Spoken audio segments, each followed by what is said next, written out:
नमस्कार मंडळी, नवीन ब्लॉगमध्ये स्वागत आहे। गार्डनमध्ये चाललोय, पेरू काढायचे आहेत कारण की 4-5 दिवस आम्ही इकडे नव्हतो, त्यामुळे झाडांकडे लक्षच नव्हतं आमचं। तर पेरू झालेले आहेत, तर मी भाकरीचा टोपला घेतलेला आहे, त्याच्यामध्ये आता काढून ठेवते पेरू। आणि प्रीतनीकडे सुरुवात केलेली आहे गवत काढायला। गवत सुद्धा खूप जास्त झालेले आहे बघा, इकडे काढतोय गवत बसून बसून। मला सुद्धा कामाला लागायचं आहे, गवत खूप जास्त वाढलंय। आता काढला की परत पाऊस पडला की परत तो वाढतो, असं आहे। पावसाळ्यामध्ये गवत वाढताच राहतो।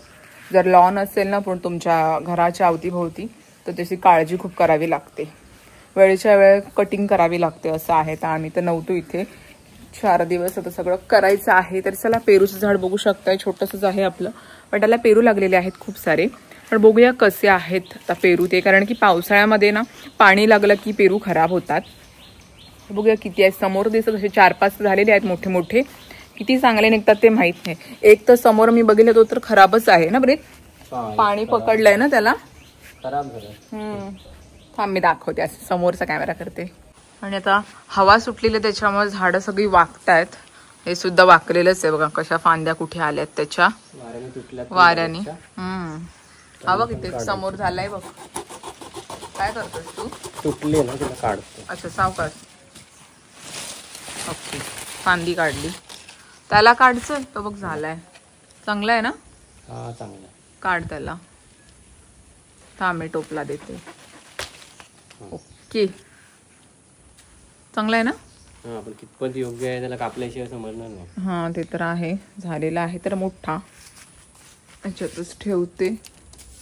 ओके, दुसरा खाली बघ, हा बघ, इकडे बघ, होय प्रीत, हा बघ खाली बघ, एक चांगला आहे की खाल्लाय, चांगला आहे ना? काढतो एक। पक्षी येतात छोटे छोटे, त्याला टोच मारतात, पाखरं पण आहेत। मी या दिवशी पक्षी बघितलं, खूप छोटा होता, मला तो ओळखता पण नाही आला कोणता होता तो। आलीत का पाखरं ती? हे बघा, ही आहेत ना, ती अशी खातात, छोटे अशा माशांसारखे, वेगळ्या माशा आहेत, त्याच्यामुळे औषध फवारणी करायची। त्याच्यामुळे आम्ही जास्त पेरू नाही खात, एखाद चांगला असेल तर, नाहीतर नाही। पण आता त्याची वाढ बघ केवढी चांगली झाली, आणि बघ माशा वगैरे सगळं खातात। वरती पण बघ, तो बघ कसला लागलाय, खाली पण लागलाय बघ। काढ जेवढे असतील तेवढे, नंतर मग बघू। तो बघ, तो तर खराबच झालाय, फांदीच काढ त्याची, माशा बसतात। हा, तो खराब झाला पूर्ण, टोच मारतात ना येऊन माशा, खराब होतात, पडला राहू दे, राहू दे। हे बघ किती झालेत पेरू, पेरू वर पण आहेत, या बाजूला छोट्या फांद्या सगळ्या काढून टाकूया। हा, काढून टाक, त्याला छाटूनच टाक, म्हणजे तो असं बरोबर सरळ वाढेल असं। आणि गवत बघू शकता, हे बघा, गवतच गवत आहे। आता काढायचंय आम्हाला हळूहळू, जेवढं होईल तेवढं। ते बघा किती गवत वाढलंय, तो हा काढला की परत येतोच तो, असं आहे। पेरू तर काढून झालेले आहेत, बघू शकताय। आता कोणते चांगले आहेत बघायला पाहिजेत, पण हे तर चांगले चांगलेच प्रीतनी काढलेले आहेत, पण कापल्यानंतर बघावं लागेल की कसं काय आहे ते।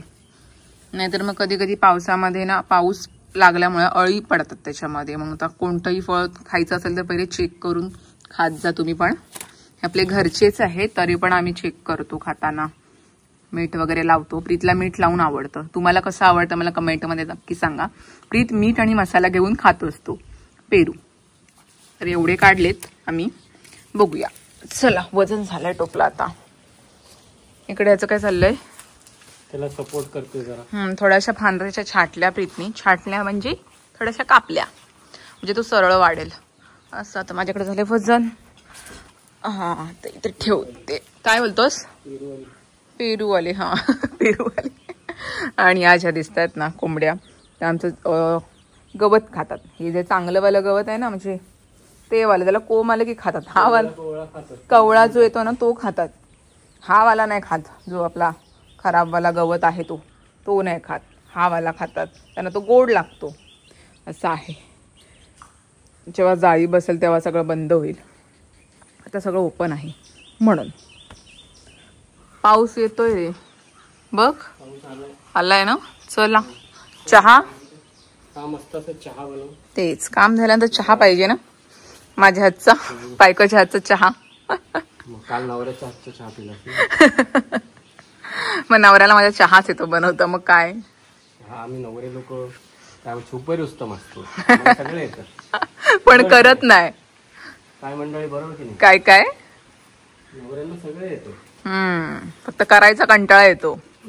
सावकाश वरती लागेल. मित्रांची पार्टी असते तेव्हाच येतात. तेच, मित्रांची पार्टी सध्या काय स्वतःहून सगळं करणार. बस बस झाला सरळ. चल चहा बनवते मी, पाऊस येतोय.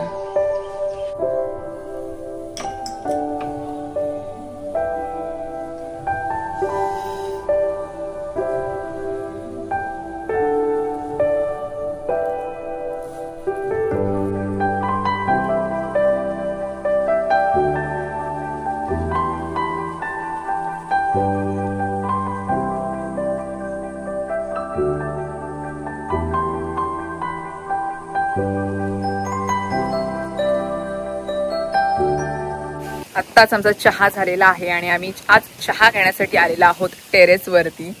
मस्त हवा सुटलेली आहे. पाऊस काय सकाळपासून पडला नाही. हॅलो. चहा झाला का? झाला. मस्त, एकदम मस्त. बायकोच्या हातचा. बायकोनी चहा बनवल्यावर कसं जरा छान वाटतं. आणि मंडळी, आपली अष्टविनायक यात्रा सुखरूपपणे पार पडली. दर्शन खूप छान झालं आणि प्रवास एकदम उत्तमाचा आणि सुखकर झाला. काहीच अडथळे आले नाहीत. गणपती बाप्पाच्या आशीर्वादाने आणि कृपेने यात्रा एकदम मस्त छान संपन्न झाली. तर बाप्पाच्या चरणी नतमस्तक होतो की बाप्पानी एवढे सर्व आमच्यासाठी केलं की पाऊस पण थांबला आणि पूर्ण 8च्या 8 गणपतीचं दर्शन व्यवस्थित झालं. पावसाचा लवलेशही नव्हता आणि घरी पोहोचल्यानंतर दुसऱ्या दिवशी पाऊस पडायला लागला. तर अशी होती, म्हणजे असतं ना की श्रद्धा आपली असली की देव त्याच्यासाठी आपल्याला मार्ग मोकळा करून देतो. म्हणजे खूप दिवसांपासून चालू होतं की यात्रा करूया किंवा दर्शनाला जाऊया, पण योगच येत नव्हता. आणि योग असा आला की एकदम पावसाळ्यामध्ये जून महिन्याच्या मधोमध एकदम 20-25च्या दरम्यान असं की मिळाला आणि आम्ही त्याच्यामध्ये जाऊन आलो. तर खूप असा आनंद झाला. म्हणजे ती जी मूर्तीचं दर्शन आहे ते ह्या डोळ्यांनी बघायला, म्हणजे काय म्हणतात ना, डोळ्याचं पारणं फेडतील अशा आहे. आपण कितीही मोबाईलवर बघितलं किंवा फोटोमध्ये बघितलं, प्रत्यक्षात बघणं तो जो आनंद आहे किंवा तो जो खूप छान वाटलं. अशी आता योगायोग बघूया. येत्या काही वर्षांमध्ये देखील पुन्हा अष्टविनायक दर्शन नक्की होईल. बाप्पाचा आशीर्वाद असाच असेल आपल्यासोबत. तुम्ही देखील जाऊन या. बाकी आम्ही कसे आलो, कसे गेलो त्याच्याबद्दल आता संकेत आपल्याला सांगेलच. Stay tune. ते ट्रिपच्या सगळ्या गोष्टी मी तुम्हाला सांगणार. आम्ही कशी ट्रिप प्लॅन केली, कुठून प्लॅन केली आणि टोटल आमच्या ट्रिपचा बजेट किती होता हे सगळं तुम्हाला सांगणार आहे. ऐक ना, मी सांगण्यापेक्षा तूच सांगितलेलं बेटर आहे असं मला वाटतंय. मी जस्ट त्याला सांगितलं की आपण जाऊया आणि मी ऑनलाईन सर्च करत होते की कोणते टूर्सवाले आम्हाला भेटतात का, कारण की आम्हाला आई पप्पांना सुद्धा न्यायचं होतं आणि निवांत दर्शन करायचं होतं. आणि जे आपल्या अलिबागकडून जाणारे तरी मला नाही संपर्क नाही झाला कोण जातात. आणि ह्या पिरियडमध्ये म्हणजे पावसामध्ये ऑफ सीझन आहे, त्याच्यामध्ये कोण जायला तयारच होतील असं नाही. त्याच्यामुळे मग काय इंस्टाग्रामला पाहत होतो आणि संकेतात पाहत होती. पण त्याच्या आधी आमचं असं ठरलं होतं की आपण कार घेऊन जाऊया दर्शनासाठी. पण डिस्टन्स पाऊस आला का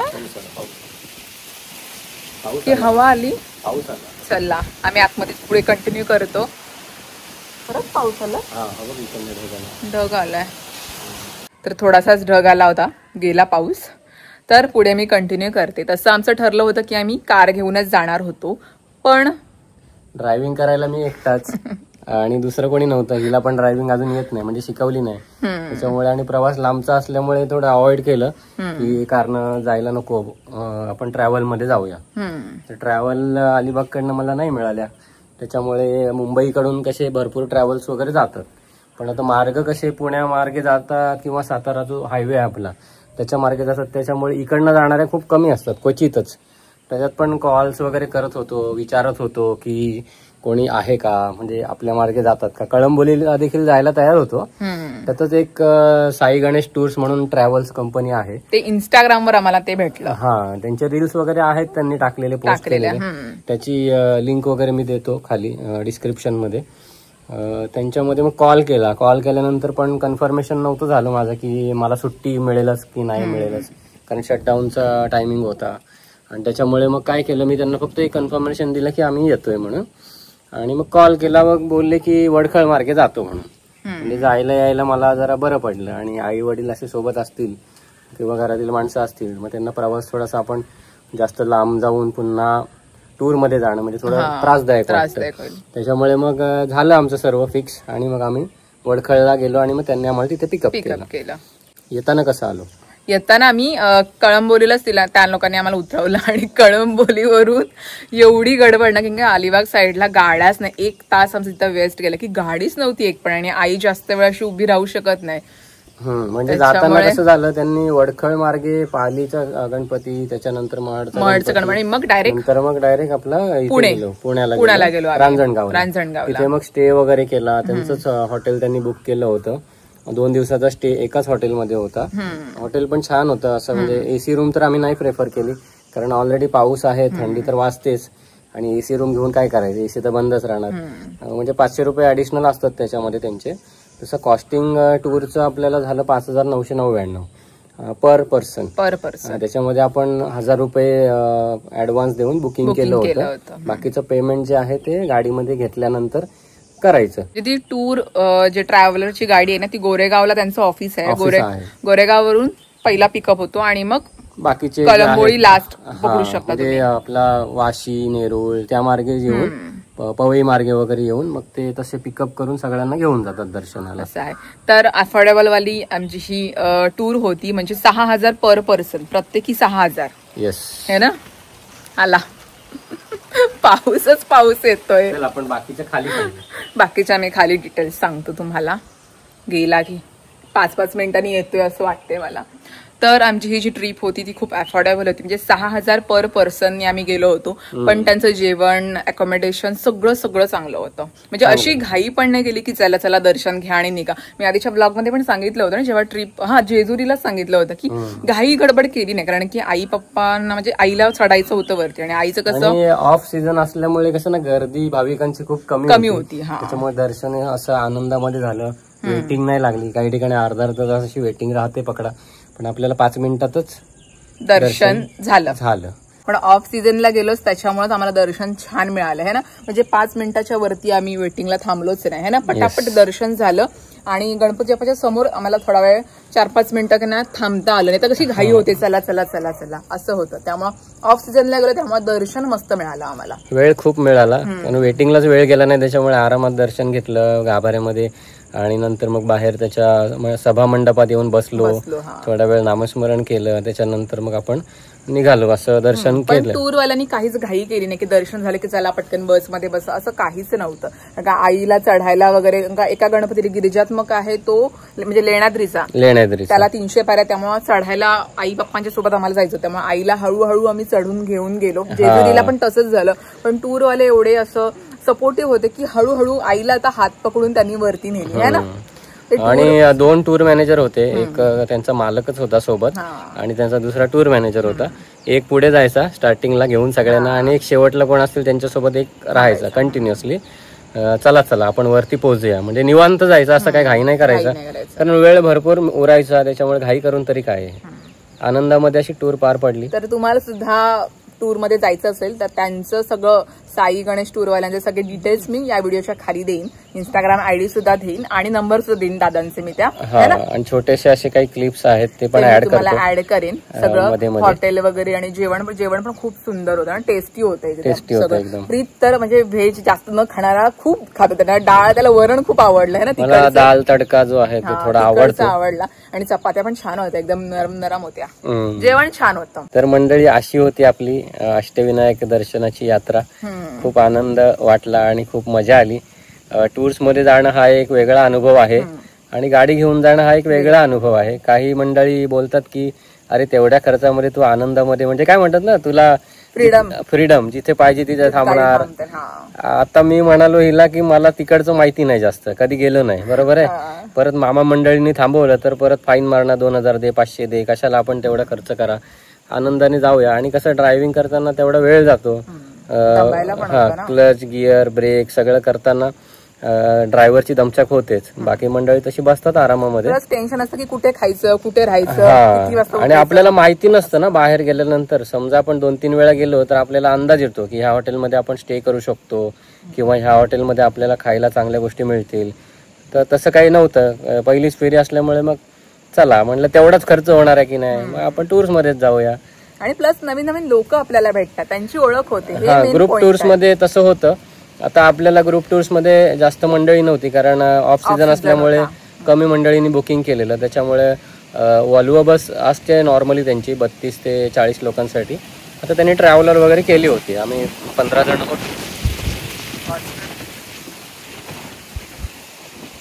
असा हा वारा सुटलेला आहे आणि आपण डोंगराच्या बाजूलाच राहतोय, त्याच्यामुळे खूप हवा येते. आणि आम्ही 10 जण होतो टोटल ना. हा, आम्ही 10 होतो आणि ड्रायव्हर आणि ते 2 मॅनेजर असे 13 जणांनी ट्रिप काढली. हा, तरी सुद्धा त्यांनी ट्रिप कन्फर्म केली, कारण म्हणत होते की आपल्याला ते कोणाला नाही बोलत. हा, दर्शन झालं पाहिजे भाविकांचं, त्यांच्या मनाला थोडा आनंद होईल आणि त्याच्यातून आपल्याला आशीर्वाद भेटेल आणि आपण पुढे जाऊ.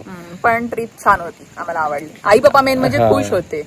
आम्ही काही टूर्सचं असं काय म्हणतात प्रमोशन नाही करत किंवा त्यांची गुणगान नाही करत. सगळ्या टूर्स मध्ये असंच असेल मे बी की सगळेजण जातात, आनंदाने प्रवास करतात. पण मला माझ्या लोकेशनच्या बाजूने जाणारी एकच टूर मिळाली, वडखळ मार्गे. त्याच्यामुळे मी त्याच्याबद्दलच सांगतोय. बाकीच्या पण आहेत, पण त्या कळंबोलीवरनं पिकअप वगैरे करतात, तर तिकडे पण जायला आम्ही तयार होतो. पण त्यांनी कन्फर्मेशन नव्हतं केलं मला की बाबा आम्ही तुम्हाला घेऊन जाऊ म्हणून. ह्या एका टूरवाल्यांनी 4-5 वेळा कॉल केला की सर येत आहे का तुम्ही. मी म्हटलं माझी सुट्टी कन्फर्म झाली की मी नक्की करतो. झालं असं की कंपनीमध्ये 2-3 मंडळींनी जरा रिझाईनचा विचार चाललेला आणि एका मंडळीने तर रिझाईनच मारला. त्याच्यामुळे सुट्टी मिळेलच की नाही याची जरा आशंका होती. पण बाप्पानी सगळं नियोजित केलं आणि आमची यात्रा संपन्न झाली. खूप मजा आली. किती आज प्रीतनी इनिशिएटिव्ह घेते व्लॉग मध्ये बोलायला. थांब मी बोलतो आज व्लॉग मध्ये रिव्ह्यू. पण मेन म्हणजे आई पप्पा खुश होते की ते बरोबर गेले आणि बरोबर आले सुखरूप. का दुसऱ्या दिवशी काय अशी गंमत, म्हणजे पहिल्या दिवशी काय गंमत झाली, पप्पांचा एक डोफा खूप सुजला होता. गुडघा म्हणजे ते गाडी माझी घेऊन पार्किंगला जात होते, तर खडीवरनं सरकले आणि गुडघ्याला त्यांच्या थोडा मार बसलेला. आणि आता जाते वेळेस त्यांनी काय केलं ना, ती स्लिम फिट वाली घातली पॅन्ट, त्याच्याने जरा दबली आणि तो डोफा सुजला. आणि परत दुसऱ्या दिवशी आम्हाला जेजुरीला आणि गणपती दर्शनाला जातील हा मला प्रश्न. त्यांनी पण जरा रात्री अशी गोळी वगैरे घेतली, बाम लावला, मूग लावला. टूरवाला दादानी स्प्रे वगैरे दिला आम्हाला लावायला, त्याच्यामुळे ते जरा बरं वाटलं. आणि मग त्यांचं पण जरा दर्शन आवडलं मेन म्हणजे. म्हणजे सर्वांना आपण घेऊन जायला हवं असं आहे अष्टविनायक दर्शन. आपण गाडी ट्रॅव्हलर जरी बुकिंग केली, स्वतः आपल्या फॅमिलीला घेऊन गेलो तरी पण खूप छान आहे. आपल्या आसपास कुठल्या असतील ट्रॅव्हलर तर त्यांच्या ठिकाणी देखील तुम्ही बुकिंग करून जाऊ शकता. आणि एकदा जाऊन या नक्की, जर गेले नसाल तर. जे गेले असतील त्यांना माहितीच असेल की कसा अनुभव होतो तो. पण 6,000 मध्ये चांगलं आहे ना, जेवण खावण सगळं, हॉटेल पासून सगळं, आपल्याला काहीच करायचं नाही. नाश्ता मागच्या वेळी आम्ही मागच्या वेळी जरा डिस्कस करत होतो दोघं की कोल्हापूरला वगैरे जाऊया. पण कोल्हापूरला जाताना असं बजेट प्लॅनिंग केली, हॉटेलला कॉन्टॅक्ट केला, तर माझा दोघांचाच बजेट चाललेला 20,000 आणि ह्यांची टूर आहे ती काय 5-5.5 हजाराच्या मध्ये आहे पर पर्सन. फक्त आपल्याला कळंबोलीला जायला लागेल. तर म्हटलं बघूया आता, योगायोग आला तर आपण ती देखील टूर पूर्ण करू. कारण कशाने 4-5 लोकेशन्स आहेत त्याच्यामध्ये. तेवढ्या आपण दोघांनीच करताना गाडी घेऊन जा, पुन्हा ते बुकिंग करा, आपल्याला तेवढा अनुभव नाहीये त्या फील्डचा. हळूहळू येईल, बघूया. आजपर्यंत त्याच्या टूर ज्या केल्या त्या सगळ्या ट्रॅव्हल करूनच केल्यात, तर त्याच बऱ्या वाटल्या मला. आनंद होतो आणि जरा आराम पण मिळतो. रिलॅक्स मधून आपण फिरतो, काय असं टेन्शन नाही की कुठे थांबायचं, काय करायचंय, कुठे राहायचं, असं आहे. तेव्हा मजा आली ट्रिपला. दर्शन मस्त झालं गणपती बाप्पाचं, है ना. टूरच्या रिलेटेड बाकीचं आता तू सांग. टूरच्या रिलेटेड सगळ्या गोष्टी आहेत ते मी डिस्क्रिप्शन बॉक्स मध्ये टाकेनच. पण अफोर्डेबल वाली आमची टूर होती, छान वाटलं. संकुची ड्युटी चालू झालेली आहे पुन्हा एकदा या किचन मध्ये. Back to kitchen. हो, आता जेवण करायचं आहे, चालू आहे. आज आहे वाटाण्याची भाजी, कारण की प्रीतनी 4-5 दिवस कंटिन्यू पनीरची भाजी, अशा वेगवेगळ्या भाज्या खाल्लेल्या आहेत. पण त्याची आवडीची भाजी म्हणजे वाटाण्याची भाजी. तर घरी आल्या पहिले मला वाटाण्याची भाजी खायची, तेच बनवते. सुकी भाजी बनवते, थोडी जरा ग्रेव्ही करते त्याची, म्हणजे आटवते जरा. त्याला अशी आवडते, म्हणजे तुला बस की अजून थोडी आटवू. बस बस. भातासोबत मस्त लागतं ना. मस्त कलर छान आला. का आता तिकडचं जेवणची थोडी टेस्ट वेगळी होती आपल्या घरच्या, नवीन टेस्ट. आणि त्यांची टेस्ट म्हणजे खूप तिखट जेवण, त्यांचं झणझणीत असं. जे काय जेवढे पदार्थ खाल्ले त्याचे झणझणीत, पण टेस्ट मस्त होती त्यांची, काहीतरी वेगळं खायला भेटलं आम्हाला असं आहे. तर दाल तडका प्रीतला खूप जास्त आवडला, तिकडच्या हॉटेलचा छान टेस्ट होती. तर आता वाटाण्याची भाजी बनवतो आणि भात या जेवायला संध्याकाळचं सॉरी रात्रीचं जेवण तयार आहे. भात आणि फक्त भाजी. आणि दुपारी केलं होतं मी तिखट वरण, बंद करते गॅस, तिखट वरण केलं होतं असं. प्रीतची सुट्टी संपली, उद्यापासून बॅक टू ड्युटी. उद्यापासून नाईट शिफ्ट आहे प्रीतची, नाईट शिफ्ट आवडीची ड्युटी, आवडीची काय. त्यामुळे उद्या आई बाप्पा येणार आहे, त्याचे 2 दिवस नाईट करायची आहे. आवडीची नाही रे बाबा. रात्री जागायला लागतं ना, जागायला लागतं असं आहे. या जेवायला.